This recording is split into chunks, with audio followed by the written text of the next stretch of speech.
ഓരോരുത്തരും മുക്കിലും മൂലയിലും കാറിലും കുത്തിയിരുന്നിട്ട് എന്തൊക്കെയങ്ങ് പറയുന്നതാണ്. ഉളുപ്പില്ലാണ്ട് കുഴിയാനകൾ ഇതേപോലെ ഇരുന്ന് വെള്ളയും തൊപ്പിയിട്ടിട്ട് പിന്നേക്ക് പോവാണ്.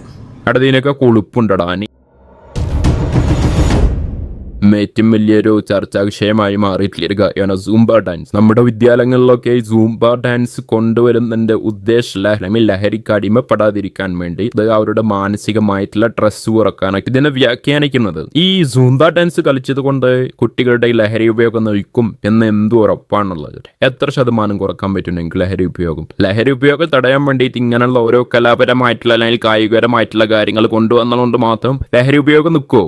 അല്ല, അതാണ് നിങ്ങളുടെ ഉദ്ദേശം എന്ന് പറഞ്ഞത് കൊണ്ടാണ് അതിനെ പ്രത്യേകം പോയിന്റ് ഔട്ട് ചെയ്തിട്ട് ചോദിക്കുന്നത്. ഡ്രഗ്സ് പോലുള്ള കാര്യങ്ങളൊക്കെ നിർത്തലാക്കണമെന്ന് വെച്ചിട്ടുണ്ടെങ്കിൽ നിങ്ങൾ എന്ത് ചെയ്യണം? ഇത് എവിടുന്ന് വരുന്നു എന്നുള്ളത് കണ്ടുപിടിച്ച് അതിന്റെ തുടക്കം മുതൽ അതിന് തുടച്ചമീക്കിക്കളാണ്.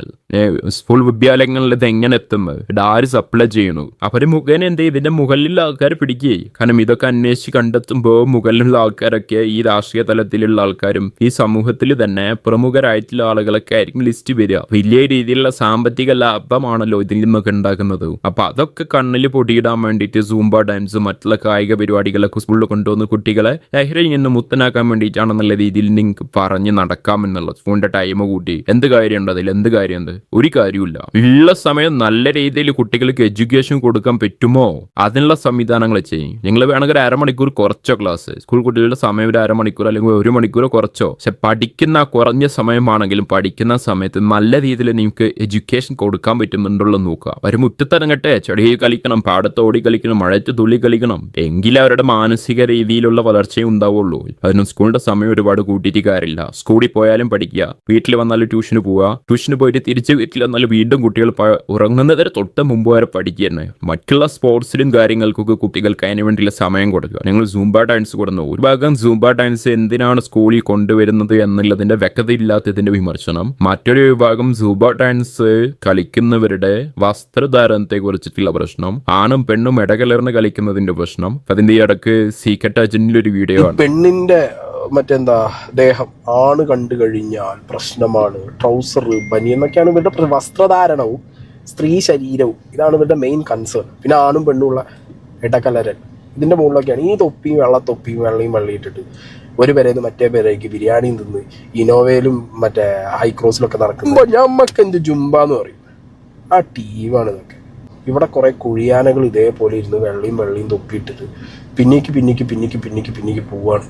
അടുത്തതിനൊക്കെ കൊളുപ്പുണ്ടടാ. നീ ഒരു മതത്തെ വിശ്വസിക്കുന്ന ഒരാളല്ല, നിരീശ്വരവാദിയാണെന്ന് അറിയാം. നീ മതം ഉപേക്ഷിക്കപ്പെട്ട ഒരാളാണ്. ശരി കരുതിയിട്ട് മക്കളുടെ മതങ്ങളൊക്കെ വിമർശിക്കുക എന്നുള്ളതാണോ അതിന്റെ അർത്ഥം?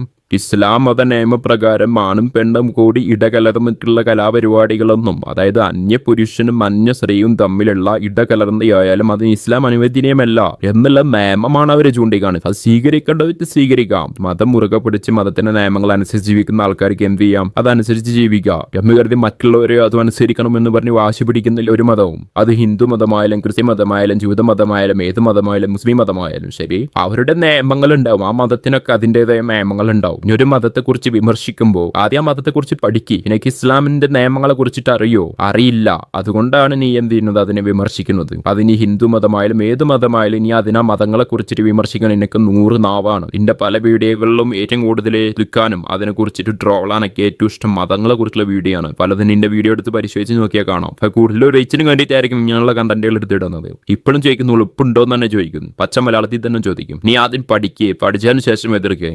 വെള്ളയിട്ട് വെള്ളം തൊപ്പിയിട്ട വെള്ളയും മുണ്ടൊടുത്ത വെള്ളയും ഷർട്ട് ഇട്ട ആളുകൾ സംസാരിക്കുന്നതിനെ കുറിച്ചിട്ടൊക്കെ ഇനി പറയും. വെള്ളമൊന്നും വേണ്ടടാ. ഇസ്ലാം അതൊന്നും സ്വീകരിച്ച് അതിനെ മുറുകെ പിടിച്ച് ജീവിക്കുന്ന ആരും ഇസ്ലാമിന്റെ നിയമത്തെ കുറിച്ച് പറയും. ഒരു കേൾക്കേണ്ടവർ കേട്ടാൽ മതി. നീ ഗുരു പൊട്ടേണ്ട ആവശ്യമില്ല.